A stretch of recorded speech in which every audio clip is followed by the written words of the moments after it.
I am live. Hello, everybody. Welcome back to another video. Today is day 135 or 36 of the plan.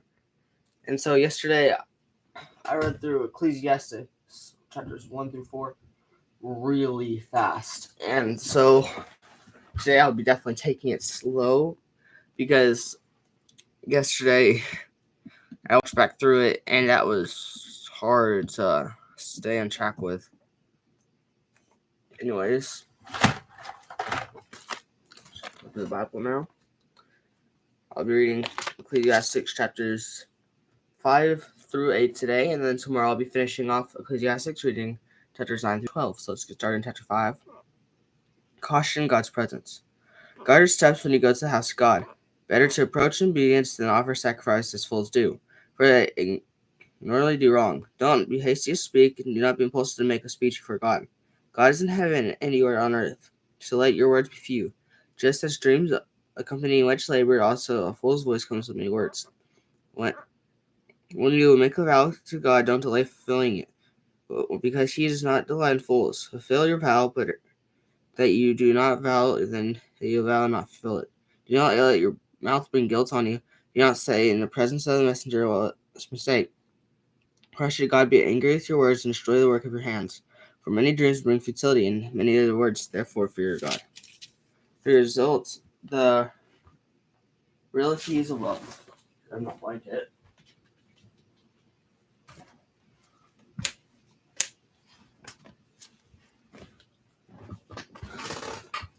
If you see oppression of the poor, perversion of justice, and righteousness in province, don't be astonished at the situation, because the one official protects one other official. The higher officials protect them. The profit from the land is taken by all. The king is stirred by the field. The one who loves silver is never satisfied with silver. Whoever loves wealth is never satisfied with income. This is too futile. When good things increase, the one who can see them multiply. What then is the profit to the owner, except to gaze at them with his eyes? The sleep of the worker is sweet, whether he eats little or much, but the abundance of the rich permits him no sleep. There is a sickening tragedy as seen under the sun. Wealth kept by its owner to his harm. That wealth was lost in a bad adventure, so when he fathered a son, he was empty-handed. As he came from a mother's womb, so he will go again. Naked as he came, he will take nothing for his efforts that he can carry in his hands. This too sick, ignorant tragedy, exactly as he comes, he'll so go. What does the one gain who struggles all his days with much restriction, sickness, and anger? Here's what I seem to be good. It is appropriate to each drink and experience good in all labor one does under the sun during a few days of his life God has given him, because that is his reward. Furthermore, everyone whom God has given riches and wealth, he has also allowed him to enjoy them. Take his reward and rejoice in his labor. This is a gift to God, for he does not often consider the days of his life, because God kept him occupied with the joy of his heart. Chapter 6. Here's a tragedy I have observed under the sun. In a way, it's heavily a humanity. God gives a person riches, wealth, and honor so he lacks nothing of all the desires of himself. But God does not allow him to enjoy them. Instead, a stranger will enjoy them. This is futile and sickening tragedy. A man may father 100 children and live many years. No matter how long he lives, he's not satisfied by good things and does not even have a proper burial. I say that a stillborn child is better off than he, for he comes in futility and he goes in darkness, and his name is shrouded in darkness.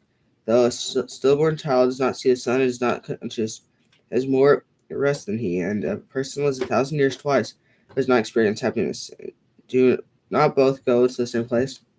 All a person's labor is for his stomach, yet the appetite is never satisfied. What advantage then does the wise person have over the fool? What advantage is there for the poor person who knows how to conduct himself before others? Better what the eye see than wandering desire. It's too futile in pursuit of the wind. Whatever exists was given a name long ago, and is known that mankind is. But he is not able to contend with the one stronger than he. For when there are many words, they increase futility, when advantage for mankind. For who knows what is good for anyone in life? The few days of his futile life can spend like a shadow. Who can tell anyone what happened after him under the sun? Okay. Halfway through now, chapter 7, Wise Sayings. A good name is better than fine perfume, and of one's death is better than the day of one's birth. It's better to go to a house of mourning than to a house of feasting, since that's the end of all mankind, and the living should be takes heart. Grief is better than laughter, for when a face is sad, a heart might be glad. The heart of the wise is a house of mourning, but the heart of fools is a house of pleasure. Listen to rebuke. Better to listen. It's better to listen to rebuke from a wise person than to listen from the song of fools. For like the cracking of burning thorns under the pot, it's too. So is the laughter of a fool. This is too futile. Surely the practice of extortion turns a wise person to a fool, and a bribe corrupts the mind. The end of a matter is better than the beginning. A patient spirit is better than a proud spirit. Don't let your spirit rush to be angry, for anger abides in the heart of fools. And don't say, "Where were the former days better than these?" Since it is not wise to ask this. Wisdom is as good as inheritance, and the advantage to those who see the sun. Because wisdom is protection, as silver is protection. The advantage of knowledge is that the wisdom preserves the life of its owner. Consider the work of God, for who can straighten out what he has made crooked? In the day of prosperity be joyful, but in the day of adversity consider God has made one as well as another, so no one can discover anything that will come after him. Avoiding extremes. In my futile life I've seen everything. Someone righteous perishes in spite of his righteousness, and someone wicked longs in spite of his evil. Don't be excessively righteous, and don't be overly wise. Why should you destroy yourself? Don't be excessively wicked, and don't be foolish. Why should you die before your time? It is good that you grasp one, do not let the other slip from your hand. For the lamb fears God will end up in both, and wisdom makes a wise person stronger than 10 rulers of a city. There is certainly no one righteous on earth who does good and never sins. Don't pay attention to everything people say, or you might hear your servant cursing you. For in your heart you know that many times you yourself have cursed others. But the teachers frowned. I tested all this by wisdom. I resolved I will be wise, but it was beyond me. What can exist but is beyond reach and very deep? Who can discover it? I turn my thoughts to know, explore, and examine wisdom and explanation. For things and know what the wickedness is stupidity and folly is madness. I found more bitter than death than the woman who strapped her heart in a net and her in chains. The one who pleases God will escape her, but the sinner will be captured by her. Look, says the teacher, I discovered this by adding one thing to another to find the explanation, which my soul continually searches for but does not find. I found one person in 1,000, but none of those was a woman. Only see this, I have discovered that God made people upright, but they pursued many schemes. Okay, so chapter 8, final chapter today, wisdom, authorities, and equinities. Who is like the wise person who knows the interpretation of matter? A person's wisdom brightens his face, and the sternness of his face is changed. Keep the king's command because of your oath made before God. Do not be in a hurry, leave his presence, and don't persist in a bad case, since he will do whatever he wants.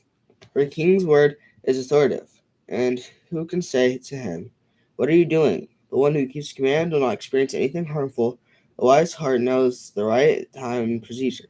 For every activity, there's a right time and procedure, even though a person's troubles are heavy on him. Yet no one knows what will happen because who can tell him what will happen? No one has authority over the wind to restrain it, and there is no authority over the day of death. No one is discharging battle, and the wickedness will not allow those to practice it to escape. All this I have seen, applying my mind to all the work that is done under the sun. At that time, when a person has authority over another to his harm, and in such circumstances I saw the wicked buried. They came and went from the holy place and were praised. The city where they did those things, this is too futile, because the sentence against the evil act is not carried out quickly. The heart of the people is filled up with the desire to commit evil. Although a sinner does evil 100 times and prolongs his life, I also know what go well with God's young people. For they are reverent before him. However, it will not go well with the wicked, and will not within their days like a shadow, but they are not reverent before God. There's futility that is done on earth. There is righteous people who get what the actions of the wicked deserve. There are wicked people who get what the actions of the righteous deserve. I say this is too futile, so I command the enjoyment because there's nothing better for a person or a son than to eat, drink, and enjoy himself. This will accompany him with labor during the days of his life that God gives him under the sun. When I apply my mind to know wisdom and observe this activity that is done on earth, even though one's eyes do not close in sleep days or night, I observed all the work of God and concluded that a person is unable to discover the work that is done in the sun. Even though a person labors to explore it, he cannot find it. Even if a wise person claims to know it, he's unable to discover it. So that's all the reading for today.